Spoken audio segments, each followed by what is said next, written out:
What's up, guys and gals? Welcome back to the Nerdcast for the next episode of Firewatch, where we are definitely watching a fire take place off on that side, the orangey glow that has covered the entire... I had a thought. Applause! Let's hear it. You heard someone in the bushes. Yeah. Okay, so let's assume we're being tailed. Or you are, at least. Where are you right now? Just on my way back, in and out of trees in the middle of nowhere. Do you see anybody? No, definitely not. Alright, so, tell me what you think of this.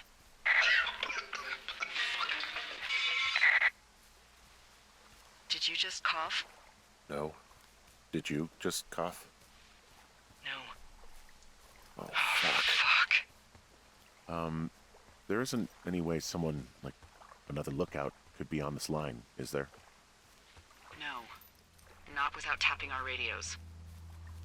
Get in your tower, shut the door. Don't leave, and don't use your radio. I'll call you. Understand? I will call you. Y'all are paranoid. Super paranoid.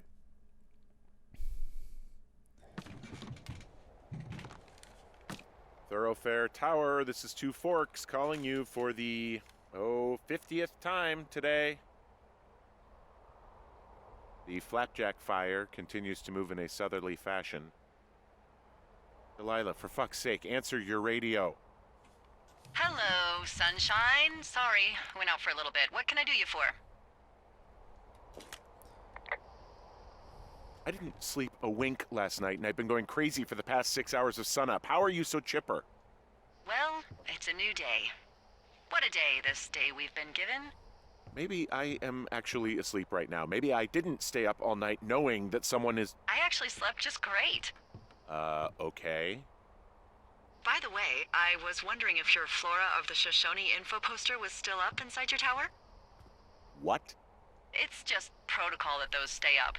You know, info about your tower, the surrounding tree species, etc. All right. Just, have a look at it. Make sure it's in ship shape. I don't ever want anything paper to be in the shape of a ship, although that would be pretty cool origami. All I'm saying is that it's not in a ship shape. It's more in the shape of a plane. Kind of a, a clipped plane, perhaps. We got those maps up there, and those look a lot more interesting than this. I'll be fiddling around with those all the time. Okay, yeah, it's up. Why are you acting like this? Great. Just wonderful. Do you see the tree in the top row, second from the left? Sure. It's the, No. You don't need to tell me. Just, internalize it. It's a great tree. And there's an area called, that tree's name in your sector that maybe you should take a midday hike to. Maybe. Oh, yeah, okay. Maybe I should go for a hike. Nothing like an afternoon in the Rockies, I tell ya. Radio me the moment you get there. You guys are terrible spies. I just want you to know that.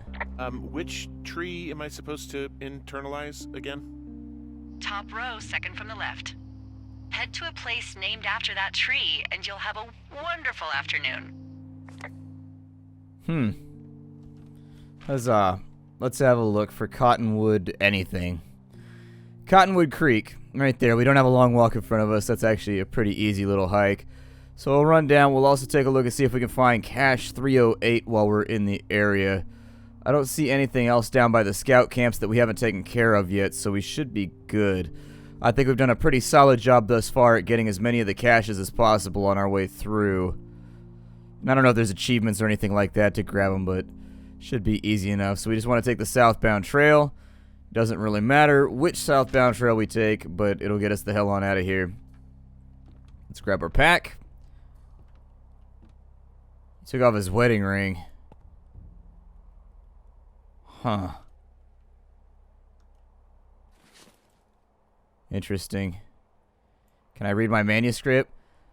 What the fuck difference a day makes? Holy hell, I don't even know where to begin. It's late, past midnight, so I'm going to write everything that's happened today as fast as I can. Went down to the lake and found a clipboard and walkie-talkie, and I don't know how to describe this. I don't know what to say other than someone is listening to Delilah and I. I know that sounds crazy, but somebody is out here listening to us and attacked me. We're taking note about our conversations. We think there might be some sort of study going on, like maybe we were given these jobs not just to look for fires, but to be a part of a behavioral study or something. Fuck. I know this all sounds insane, and it is insane, but I don't know how to explain any of it. Delilah definitely heard somebody on our walkie-talkies, too. It wasn't just me. I'm rambling here. She heard somebody, too. I tried calling her a couple times tonight, but we don't want to talk on these anymore. I don't know what we're going to do. Why is your picture flipped down, too, man? Gotta keep the faith, bro. In sickness and in health and all that shit. Remember?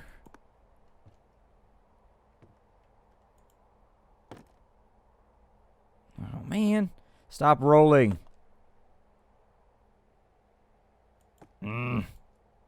Typewriter. Hold this. It just phased through our typewriter. It's an ethereal D20. +5. Whoa, the flapjack fire isn't going anywhere, huh? No, that's why those guys came out to burn that line. It's at the stage where all we can do is pay attention to it. They're not gonna try to put it out? Not yet, apparently. Nah, normally what they do, I live in an area where there's loads and loads and loads of fires. They dig trenches. They'll spend a couple days digging these deep-ass trenches through the sides of a hill. And essentially that creates, it's a big ditch. They dig a really, really, really big ditch. And then what they'll do is they'll just wait for the fire to burn itself out and run out of fuel. It works pretty well, actually. I was skeptical the first time I saw it, and I was like, so what stops cinders and whatever from jumping the fire lines? And it does, but they make like back-to-back-to-back fire lines. They make lots and lots and lots of them, concentric, I guess. The cistern, way better than the brothern. Bad jokes with Splattercat. You came here, remember that? I didn't come to you. Alright, let's go. Let's go southwards. Oh my god. Sometimes I think about how ludicrous this is that I get to do this for a job. I've taken kind of like a, whatever approach to it. It's kind of smoky out here. I wouldn't feel good about my safety, that's for sure. That fire is kind of close, and I don't know if you noticed, but our tower is made out of wood, which one of its fundamental properties is being quite flammable. So it's worrisome. I mean, we're not that close to the fire, but we're close enough. We are close enough. Let's take a look and make sure there's not any random loot boxes around here that I can grab for myself. No, but I will try to get that one next to Cottonwood for sure. Just to make sure we've got as many pieces of information as possible. I don't know what they're trying to... I thought that was a dog for a second on the side. I was like, what the shit? I thought there was like a weird little English bulldog or something out here. I was like, oh my god, it's a dog! It's kind of cute. What happened to my turtle? Do I still have my turtle? Like, where is the turtle with regards to... Because I definitely picked up the turtle and made friends with him, so what does that affect with anything? Or they're just like collectible turtles all over the place where they're like, now, new turtles from Wizards of the Coast. Buy a turtle booster pack today. Spend all your money. Give us everything you've worked for. It's got shiny holographic foil in the background. Turtle foil. Turtle foil. I can't do TCGs anymore. I just don't care. I was really, really, really into TCGs for a while. Trading card games for people that don't know. I don't know. I think I just played too much. Oh, look at that. The toilet paper's still in the water. Obviously not biodegradable. Alright, now I feel like an asshole, so... There. Toilet paper, stay on that side. You actually shouldn't use normal toilet paper when you're out in the wilderness. It's not biodegradable. It sits underground for hella long. There's special trail toilet paper you should get when you go out that, like, disintegrates instantly in water. Well, not instantly, but in about 24 hours. The next time it rains, it'll dissolve and it'll be gone. And that'll be that. However, you'd be amazed some of the shit I find where most people assume like most things like will degrade after a while, they'll just like vanish. Not true. Not true in the slightest. Most things stick around for a long, long time. It also depends how humid it gets there. So if you're in a place that's very dry, stuff doesn't tend to decompose in dry places. So toilet paper, banana skins, really anything you throw on the ground is going to be mummified and stay there forever. So don't litter thinking that it's biodegradable. Like, I've seen orange peels that are probably like 20 years old laying on the ground, just like at the top of a mountain, because it doesn't get wet enough up there for anything to happen. There's our cottonwood tree.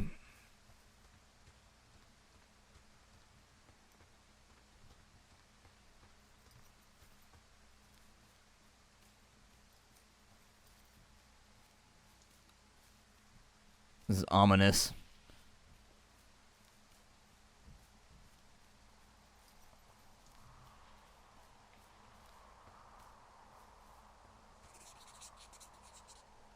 Ski. That's random. The hell is a ski doing out here? So she said to come to the Cottonwood Grove, right? Can't radio her just yet.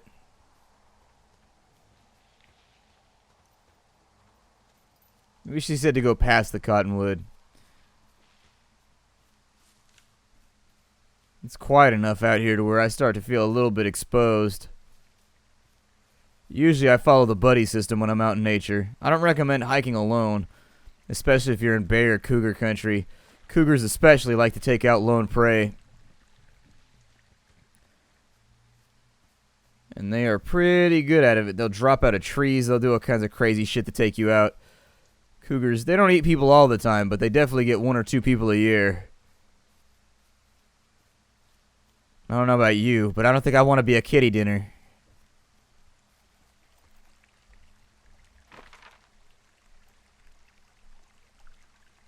Let's go check out the cache over here.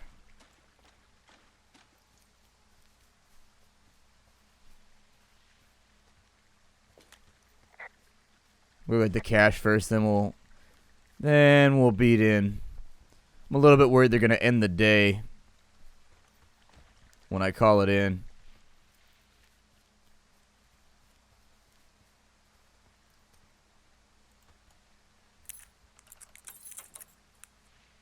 Oh. That's interesting. That's never happened before.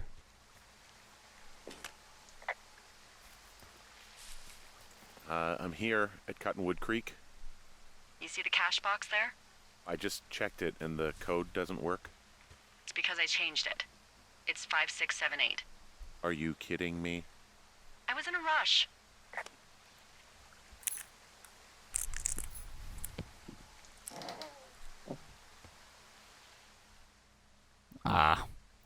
It's not going to matter, though, because if they have a frequency receiver or whatever, it just means they're going to fiddle around until they find the new one. Just one stray match. Protect the forest.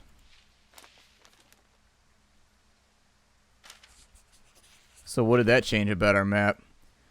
It always updates my map, but I never know quite, like, what they're getting towards here. There's a couple areas we haven't been yet. But I'm thinking this is going to be a short game. I'm thinking we're coming up towards the end now. I'm going to have a look around for a minute before I pick up the radio. Just to soak in the sights.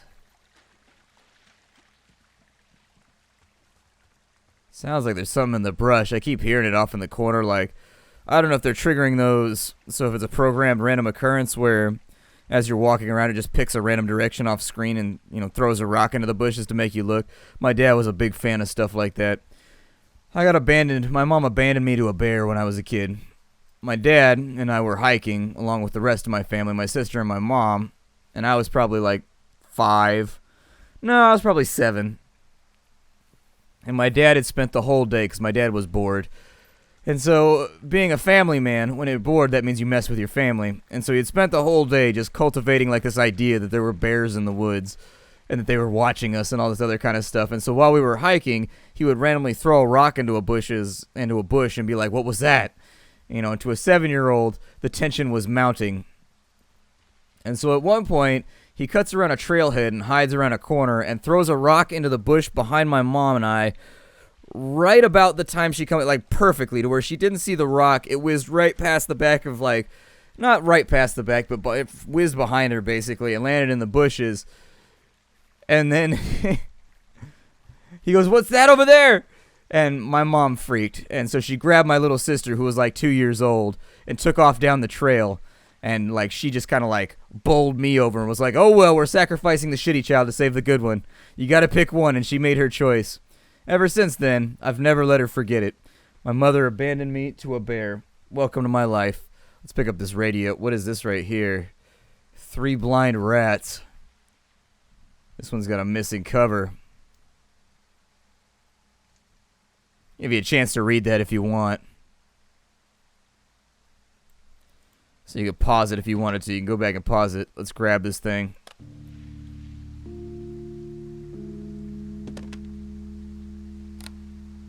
I've got it now. Good. I spent all day getting you that radio. I hiked to a cash box, lied to a ranger, lied to another ranger, and hopefully you are now holding a clean, untapped radio. Hopefully. Holy fuck, Henry. We have to get into that site. What the fuck is going on? People are listening to us? I don't know. Our radios are tapped? Are you fucking serious? Our radios are definitely tapped. That's why I left you the one you just got. How is this even possible? I don't know, Henry. What do you know? I know that I'm scared. Am I just making all of this up? I mean, the eavesdropping, the spying, is this... Fuck, is any of this real? What? Are you serious? Maybe I'm just losing my mind. What? Like Julia. And maybe it's happening to me, and I'm imagining that I have a boss out here and that we're being spied on. Henry. Maybe there was something in the water, or our condo was underneath some power lines, and you, Delilah, you're not real. Henry, think about her. If what happened to her were happening to you, you wouldn't even be able to realize it. Okay. Henry, sweetie, I am real and this is happening. I'm as real as the sky is blue. Take a second and then call me back. Sky looks kind of orangey purple. So you're like nationwide. This episode brought to you by Nationwide Insurance, by the way. The sky looks kind of orange to me. I think they did that up. It's kind of blue, like right there, but only in between the smoke. I just thought of something not great. What is it? I filed a report that said that neither of us ever talked to or saw those girls, the ones that went missing a few weeks back.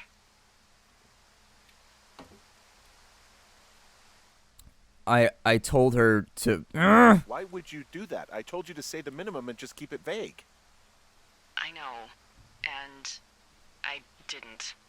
I just didn't want to be hassled.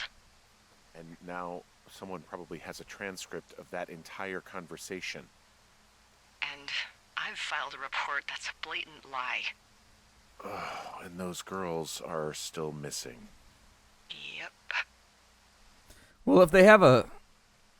Fuck, Delilah. Fuck indeed. We really need to get to the bottom of this. I mean, if they have a report of the conversation where we said to lie to the police, which I didn't say lie to the police, I said come out and tell the truth. You might as well. Don't perjure yourself or whatever. That being said, if they were listening to our conversation then, they'd be listening before, and they would know that we went out to confront the teenage girls because they were starting fires and whatnot. So hopefully they got the entire conversation still. I'm like 80% sure Henry is just out of his goddamn mind. I think the stress was too much, and now he's just suffering from delusions. It's not unheard of. The mind goes to weird places in order to cope with stress. It goes to very, very weird places. The human mind is an incredible thing that really, really, really does not like being under great amounts of stress and anxiety for a long period of time, and so it invents its own reality. Every single one of us is a perfect example of that. We all live inside our own perfectly cultured, tailored environments that we've created for ourselves mentally. You know, we wear the things that we like. We have all these things around us that keep us comfortable. We have an entire scenescape that we've spent an entire life pedicuring and manicuring in order to make us feel as comfortable as possible with a world outside that's largely uncontrollable and difficult to deal with. And when you lose that as an ability, everything is outside your control, and you have no choice but to face it all day, every day. I think a lot of people kind of fall off their rocker. I probably explained that very, very poorly, but I've seen it happen to people in my own family. You know, I have schizophrenics in my family, I have people with manic depression and OCD and stuff like that, and it's interesting watching the way they deal with problems versus the way somebody with a normal mind deals with problems. But what's more interesting is also seeing the similarities, because they do the same things that we do. The only difference is they do them in a much more exaggerated, and they do them in a much more all-in sense. And so when they create the lie for themselves, they're all in on it. Whereas with us, we have to convince ourselves to believe the lie over like a long period of time. And everybody does it. Don't feel bad. I think that was the view that we started out with. I don't know if they just want us to go back to 3 Forks or 2 Forks or whatever the hell. But I'm leaning towards Henry might be losing it. He might be losing the plot right now. He might not be entirely compos mentis. And he's in an environment that exacerbates that. Is that a moose? What the hell was that noise? I just heard something. What is it? I don't know. It was goddamn terrifying, though. Well, it could be an elk, or it could be someone trying to get you to radio about a loud noise so they know where you are. Fuck. How about you don't do that again? It's probably an elk. It's one of those noises. Elk, by the way, is one of the most delicious animals in existence. I am not even Oh, we got to break into Wapiti right now? Oh. So what's the quickest way to get to Wapiti?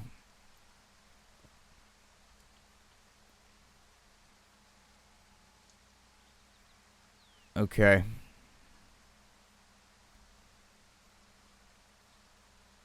So I actually need to turn around on the trailhead. We got to go back the way that I came. I didn't realize that I was supposed to be breaking into Wapiti Meadow. So we're going to turn around. We're going to go back the way that I came to the west until we hit the water, and then we're going to cut north. Sorry, that's what happens when Splattercat doesn't pay attention. He gets himself into trouble. I guess all that I'm saying is that human beings have a powerful mind, and one of the downsides of that powerful mind is that it has the ability to lie to itself and just create artificial realities. Or at least modified realities. I lie to myself about all kinds of shit every single day to make myself feel better about crushing doubt, anxiety about every old random little thing. And everyone does it. That's how you cope. That's how you deal. It's a natural function of the organ. But when you're in a place like this where you have no interaction with anybody and you're left completely and totally to your own devices, your brain is kind of the man behind the curtain, basically. It's allowed to dictate everything you see. It's allowed to run free. Your brain becomes an echo chamber. I think we're about out of time for today. I hear that it's Wednesday, so you know the guy with the leaf blower is going to come by. I can hear him right now. He's headed this direction. Almost hear the Jaws music. I'm going to break it off. I'll see you in the next episode after he decides to go somewhere else and stop blowing the ground which has no leaves on it. Bye, everybody!